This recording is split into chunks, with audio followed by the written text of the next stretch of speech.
এখন থেকে প্রাথমিক এডুকেশনের প্রাথমিক শিক্ষা প্রত্যেকটা কাজের মাপকাঠি শুধু একটা জিনিস হবে, লার্নিং আউটকাম। শিক্ষার্থীদের কতখানি শিখে আমরা বের করতে পারছি, এইটা হবে মাপকাঠি, অন্য কিচ্ছু না। আমরা আগামী 2 বছরের ভেতরে নতুন কারিকুলাম ডিজাইন করে ফুল রোল আউট করবো আমাদের প্রাথমিক শিক্ষা ব্যবস্থাতে, এবং আমরা এমনভাবে করব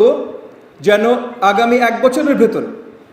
আমরা ডিজাইন পাইলটিং পূর্ণভাবে মানে মোটামুটি পরিপূর্ণভাবে শেষ করে আমরা রোল আউট ফেজগুলো শুরু করতে পারি, যে teacher training, text book creation, এই সব কিছু শুরু করতে পারি,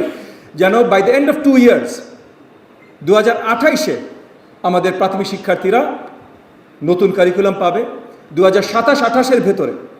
আমাদের শিক্ষকেরা এই নতুন কারিকুলামে ট্রেন্ড হবে, এবং এই নতুন কারিকুলাম আমরা ওই আলোকে ভাষা, নিউমারেসি, গণিত,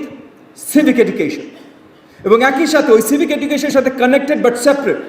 স্পোর্টস অ্যান্ড কালচার, এই ভিত্তিতে আমরা নতুন কারিকুলাম শেখাচ্ছি।